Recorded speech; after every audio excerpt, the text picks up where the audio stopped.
Reconhecer relacionamentos tóxicos e manipuladores desde o início é crucial. Terminá-los de forma rápida e segura pode significar a diferença entre a cura e danos irreversíveis.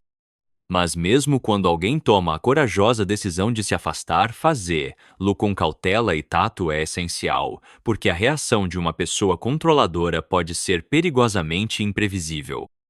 É um equívoco comum achar que apenas pessoas inseguras ou emocionalmente frágeis são vítimas desse tipo de manipulação. Na realidade, qualquer um pode ser alvo. Aqueles que parecem vulneráveis muitas vezes só são vistos assim depois de sofrer traumas emocionais significativos. E ninguém está imune às explosões ou comportamentos obsessivos que podem surgir quando um manipulador sente que está perdendo o controle. A história de uma jovem estudante italiana chamada Giulia Cecchettin chocou todo o país no outono de 2023 devido à sua crueldade e falta de sentido. Giulia era conhecida por seu coração bondoso e sua natureza confiante. Ela demonstrou compaixão por um jovem que tinha sentimentos profundos por ela, temendo que rejeitá-lo pudesse levá-lo a se machucar. Mas, tragicamente, não foi isso que aconteceu. Em vez de direcionar sua dor para dentro, ele a redirecionou para fora, com consequências devastadoras. Os detalhes completos do ocorrido só foram descobertos mais tarde, através dos diários pessoais de Giulia, que revelavam seu desconforto crescente e turbulência emocional. Enquanto isso, o responsável tentou evitar qualquer culpa, alegando que tudo havia sido resultado de emoções avassaladoras e uma confusão temporária. Mas as evidências encontradas durante a investigação apontavam claramente para a premeditação. Giulia Cecchettin nasceu em 5 de maio de 2001 na pequena cidade italiana de Vigonovo, no município de Pádua. Ela era filha do meio de Mônica Campeol e Gino Cecchettin, criada ao lado de sua irmã mais velha, Helena, e seu irmão mais novo, Davide. Embora as irmãs fossem opostas em temperamento, Helena sendo rebelde e cheia de energia, enquanto Giulia era quieta, modesta e obediente, e elas eram inseparáveis desde a infância. A família pertencia à classe média. Gino trabalhava como engenheiro em uma empresa local enquanto Mônica ocupava um cargo na administração da cidade. Eles viviam em uma casa espaçosa e tinham vários carros. Ambos os pais eram profundamente dedicados aos filhos e trabalhavam duro para garantir que tivessem tudo o que precisavam para se tornarem pessoas bondosas e responsáveis. Desde pequena, Giulia se destacava por sua gentileza e empatia. Ela tinha uma inclinação natural para as pessoas, sempre se esforçando para ser prestativa e atenciosa. Às vezes, era até gentil demais, evitando conflitos, mesmo que isso significasse sacrificar seus próprios interesses. Giulia tinha um grande círculo social e fazia amigos facilmente, adaptando-se a qualquer grupo. Na escola, tirava notas altas e tinha paixão por literatura e línguas estrangeiras. Mas o que realmente a animava eram as aulas de arte. Seus professores reconheciam seu talento natural e a encorajavam a seguir nessa direção. Na adolescência, ela se matriculou em uma academia de arte enquanto ainda estava no ensino médio e considerou seriamente uma carreira artística. No entanto, conforme a formatura se aproximava e a questão do seu futuro se tornava urgente, seus pais a incentivaram a escolher um caminho mais prático e estável. Seguindo o conselho do pai, ela se matriculou na Universidade de Pádua, uma das instituições públicas mais respeitadas da Itália, escolhendo o curso de engenharia biomédica. Giulia, que nunca gostava de conflitos, concordou sem discutir e mergulhou nos estudos, mesmo sem paixão pela área. Ela não tinha intenção de trabalhar nesse campo a longo prazo. Durante seu tempo na universidade, Giulia conheceu um colega de classe chamado Filippo Turetta. Ele havia nascido no mesmo ano, apenas alguns meses depois, e crescido na cidade vizinha de Torreglia, também em Pádua.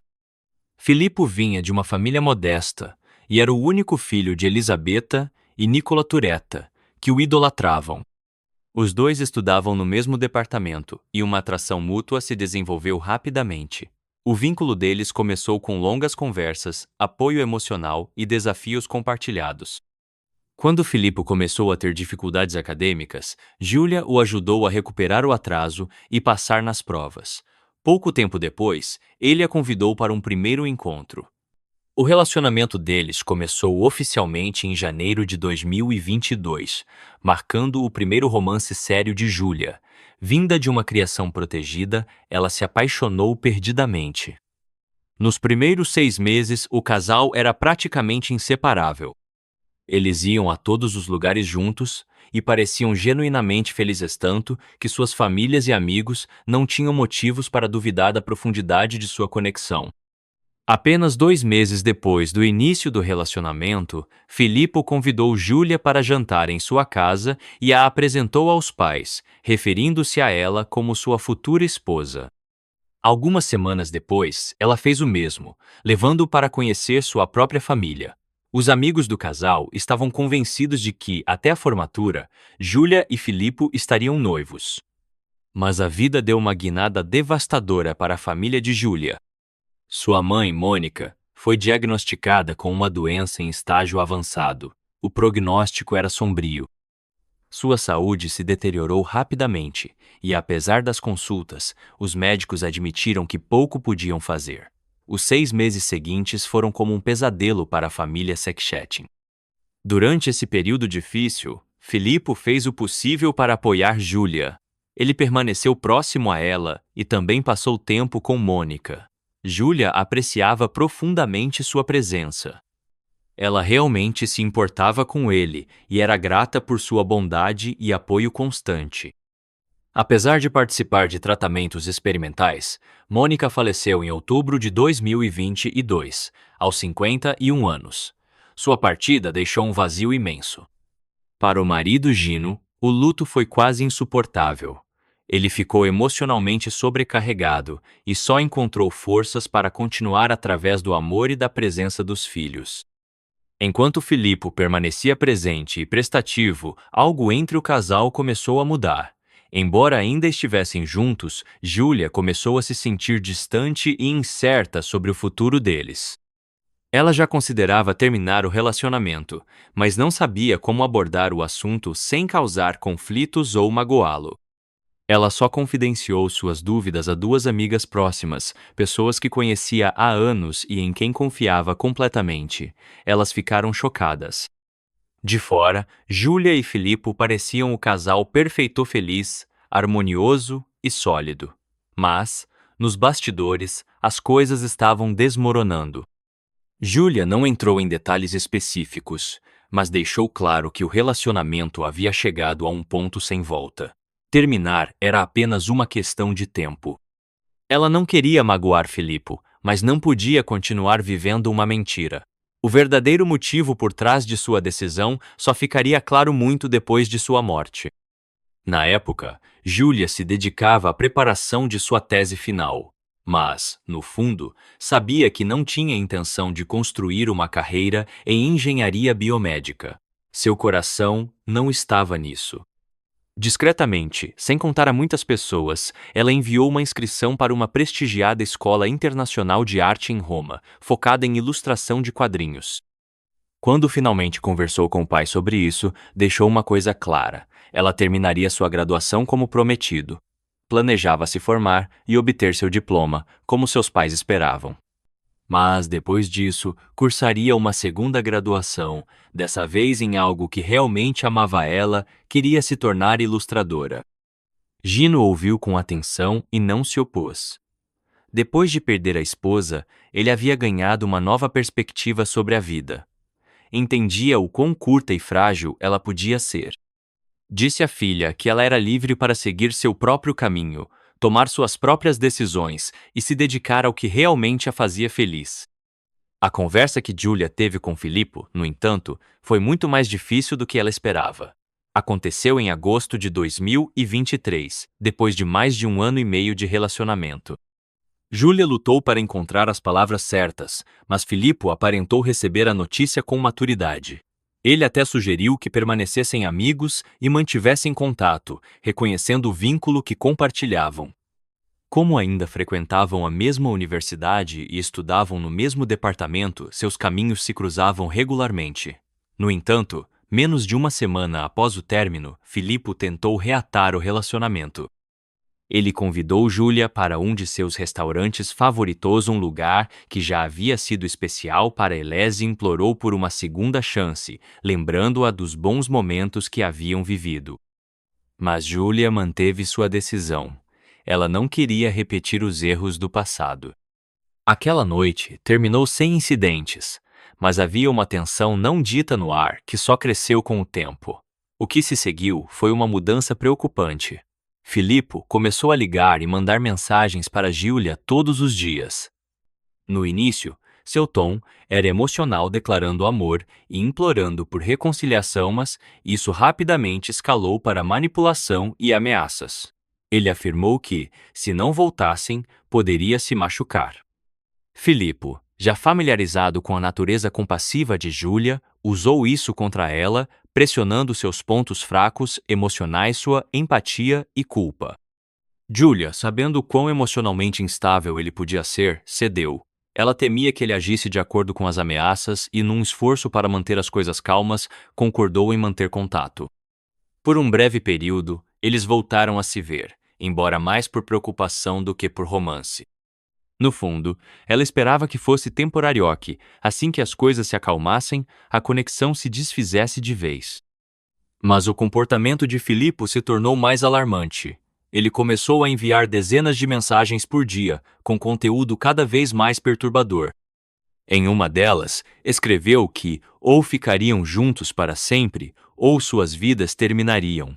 Era uma afirmação assustadora, claramente uma ameaça. Mas Júlia nunca denunciou às autoridades, só contou à sua melhor amiga. Essa dinâmica tensa se arrastou por quase 2 meses. Então, no final de outubro de 2023, Júlia finalmente decidiu que não podia continuar vivendo com medo. Em 16 de novembro, ela apresentaria sua tese em engenharia biomédica. Algumas semanas depois, em dezembro, suas aulas na Escola Internacional de Quadrinhos começariam. Seu tempo agora estava totalmente ocupado. Ela não podia mais se permitir lidar com dramas emocionais ou apegos tóxicos. Ainda nervosa com a possível reação de Filippo, ela o convidou para se encontrarem em um café tranquilo que costumavam frequentar. Escolheu suas palavras com cuidado, esperando evitar confrontos. Júlia explicou gentilmente que podiam permanecer em termos amigáveis, mas nada mais. Ela tentou ser respeitosa e bondosa, mas sua decisão perturbou profundamente Filippo. Ele levou a conversa para o lado pessoal. Filippo continuou ligando e enviando mensagens, mas Júlia tentou evitá-lo, respondendo ocasionalmente com notas curtas, explicando que estava ocupada terminando sua tese. Foi então que Filippo começou a segui-la secretamente. Não demorou para ele notar que ela havia começado a passar tempo com alguém novo, um rapaz chamado Eric. A conexão entre eles parecia calorosa e amigável, e de fora, parecia que os dois estavam prestes a se tornar um casal. Filippo não aceitou isso. Em sua mente, um plano mais sombrio já estava se formando. No sábado, 11 de novembro de 2023, Júlia passou a maior parte do dia trabalhando em seu projeto de formatura. Por volta das 5 da tarde, enviou a versão final por e-mail para seu orientador acadêmico. Cerca de 1 hora antes, seu ex-namorado havia ligado, perguntando se ela poderia ajudá-lo a comprar sapatos para a cerimônia de formatura. Vale notar que Filippo não havia entrado em contato por quase uma semana, nenhuma mensagem, ligação ou visita surpresa. Júlia acreditou, talvez ingenuamente, que ele finalmente havia aceitado o término e seguido em frente. Desejando manter as coisas cordiais, ela concordou em ajudá-lo. Eles marcaram de Filippo buscá-la, por volta das 6:30 da tarde. Júlia avisou ao pai que voltaria antes da meia-noite. Ela o abraçou com força antes de sair a última vez que ele a veria viva. Filippo chegou à casa do Sexchetting na hora marcada. Júlia entrou no carro e os dois seguiram para o shopping local. Testemunhas relataram tê-los visto juntos, calmamente passeando pelas lojas. Eles compraram um par de sapatos e, por volta das 9 da noite, comeram algo rápido no food court. Por volta das 10:30, câmeras de segurança no estacionamento os capturaram retornando ao veículo. Tudo parecia normal, ambos estavam relaxados, conversando casualmente ao entrar no carro. No caminho de volta para casa, Júlia trocava mensagens com a irmã mais velha sobre assuntos cotidianos. Mas, às 10h45 da noite, suas mensagens pararam abruptamente. Ela nunca mais respondeu. Momentos depois, seu telefone foi desligado. Quando Júlia não voltou para casa depois da meia-noite, sua família ficou cada vez mais ansiosa. A princípio, tentaram não entrar em pânico, pensando que talvez ela tivesse perdido a noção do tempo. Mas, por volta da 1 da manhã, perceberam que algo estava muito errado. Júlia nunca ficava fora a noite toda sem avisar. Seu telefone permanecia desligado, e Filippo estava inalcançável. Seu pai e sua irmã mais velha foram registrar um boletim de ocorrência. Enquanto isso, o irmão mais novo ficou em casa, caso Júlia voltasse. Ainda havia uma esperança frágil, talvez sua bateria tivesse acabado, ou ela tivesse se atrasado, mas mesmo assim, acreditavam que ela teria encontrado alguma forma de avisar. A polícia, no entanto, foi cética.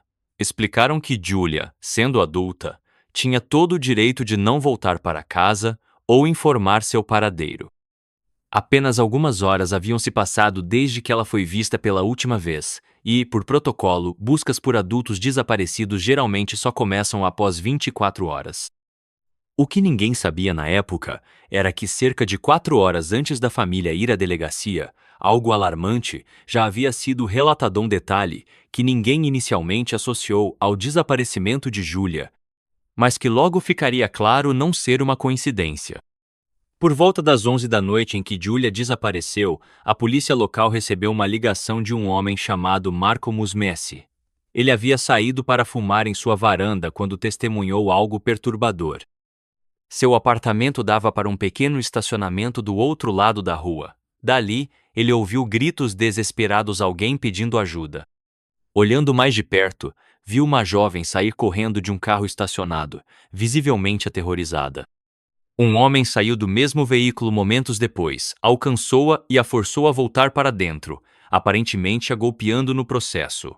Ele a empurrou para o banco de trás e rapidamente partiu. O carro desapareceu na noite. Marco tentou memorizar a placa, mas não conseguiu enxergá-la devido à escuridão e à distância. Ele só lembrava que era um carro compacto preto, possivelmente um Fiat Punto. Ele ligou imediatamente para as autoridades locais, mas, sem mais detalhes, pouco puderam fazer. A princípio, a polícia descartou a ligação de Marco Musmesi. Com poucas informações, não consideraram uma ameaça imediata e optaram por não agir. Mas Marco não conseguiu ignorar a sensação de que havia testemunhado um crime grave.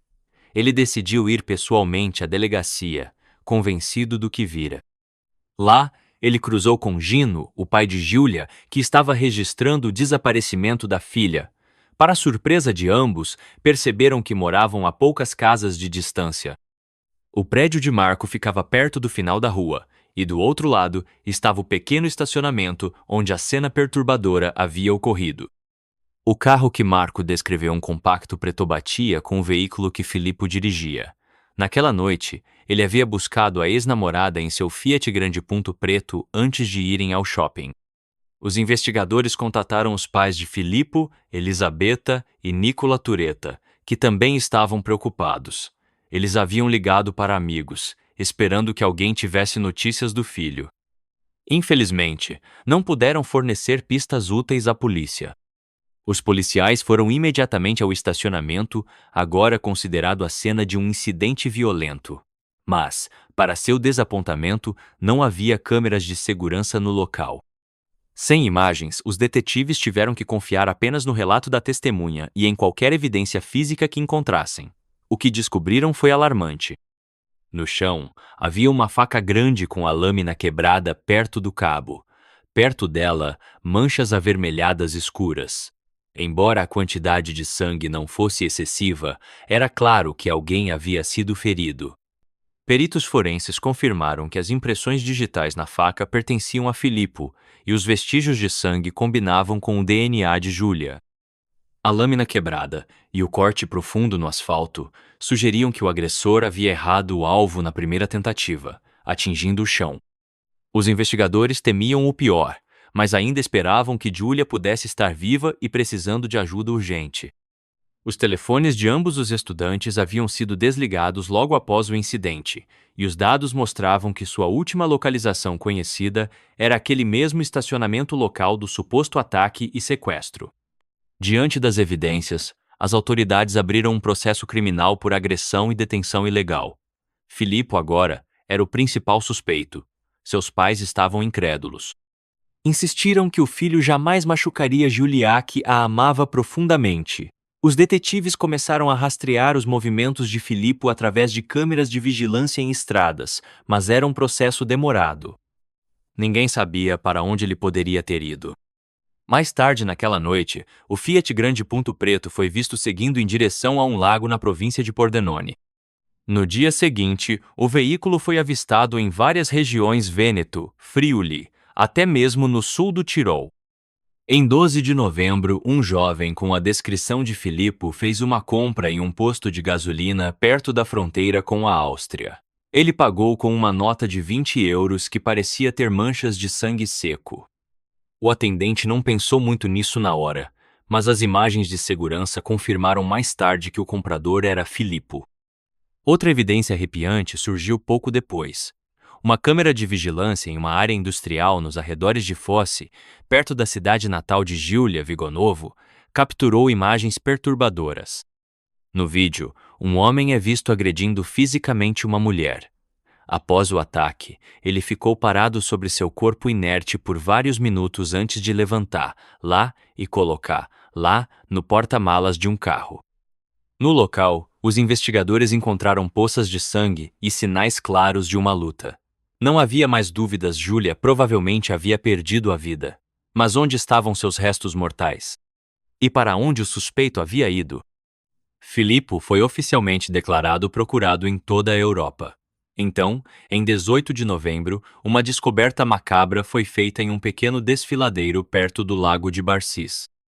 Equipes de busca encontraram um corpo severamente danificado, escondido sob uma grande pedra e parcialmente coberto por sacos plásticos pretos. Legistas documentaram múltiplos sinais de agressão extrema. A vítima havia sofrido dezenas de facadas, trauma contundente na cabeça e marcas visíveis de restrição nos pulsos. Resíduos de adesivo no rosto sugeriam que sua boca havia sido tapada. A natureza do crime indicava um motivo pessoal e um nível extraordinário de fúria. Filippo foi finalmente localizado em 19 de novembro, na Alemanha, quase 600 quilômetros de Vigonovo. As autoridades o prenderam e o extraditaram de volta para a Itália, onde o caso já havia causado comoção nacional. Durante seu primeiro interrogatório, Filippo confessou em detalhes o que havia acontecido. No entanto, alegou que estava em um estado de desorientação emocional na época e não se lembrava de partes do ocorrido. Segundo sua versão, os dois haviam passado um dia agradável juntos, fazendo compras no shopping. Na volta, pararam em um estacionamento perto da casa de Julia. Filippo deu a ela um bichinho de pelúcia de presente e perguntou se poderiam recomeçar. Julia, supostamente, levantou a voz, rejeitou o presente e saiu do carro que, segundo ele, desencadeou uma onda incontrolável de raiva. Ele pegou uma faca e a perseguiu, ferindo seu ombro. Julia caiu, e quando ele tentou golpear, lá novamente, errou. A faca quebrou ao atingir o asfalto. Filippo disse que a forçou a voltar para o carro, amarrou seus pulsos com uma corda, cobriu sua boca com fita adesiva e dirigiu sem rumo. Eventualmente, parou em uma zona industrial. Julia, de acordo com seu relato, conseguiu abrir a porta e fugir.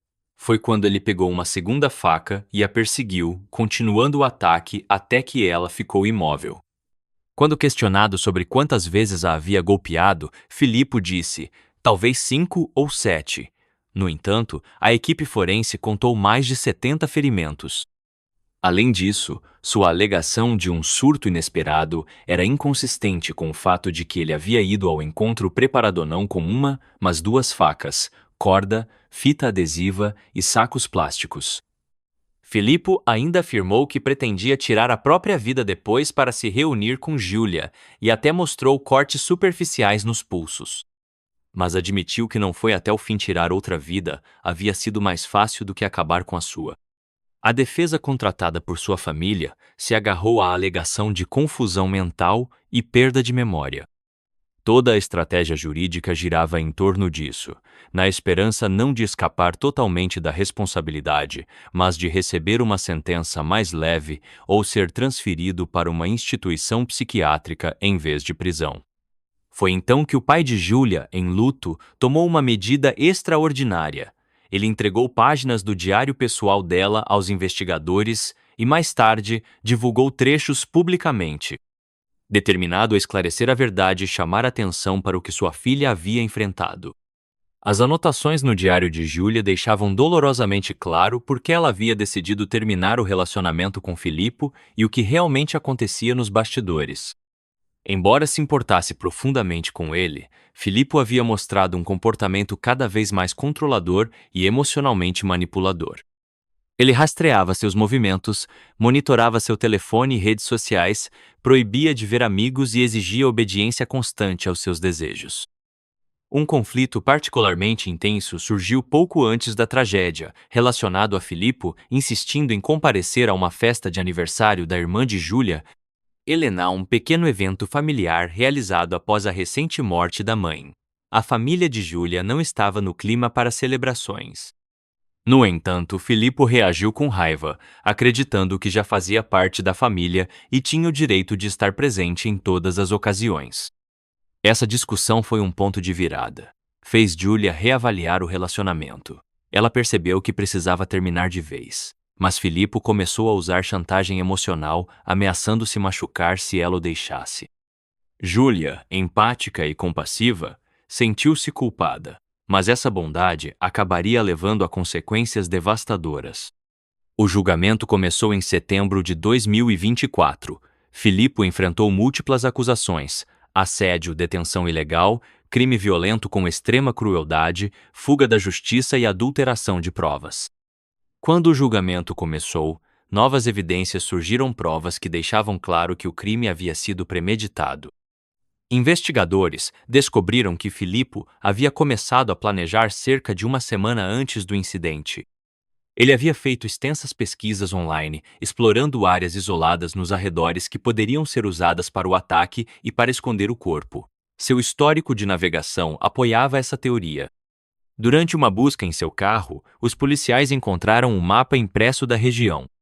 A princípio, sua importância não era óbvia, mas depois ficou claro. Filippo usou um mapa físico em vez de GPS para evitar deixar um rastro digital. Ele planejou cada detalhe exceto o que faria depois.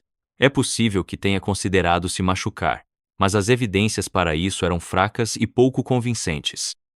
Na época do julgamento, estava evidente que Filippo agira com plena intenção. Ele eventualmente abandonou a defesa de desorientação emocional e não fez alegações de instabilidade psicológica. Admitiu que suas ações foram deliberadas. Em 3 de dezembro de 2024, Filippo Turetta foi considerado culpado em todas as acusações. Foi sentenciado à prisão perpétua e ordenado a pagar mais de €500 mil à família de Júlia como compensação pelo sofrimento emocional. Em sua declaração final ao tribunal, Filippo disse que não recorreria da decisão, reconheceu a sentença como justa e não expressou intenção de contestar o resultado.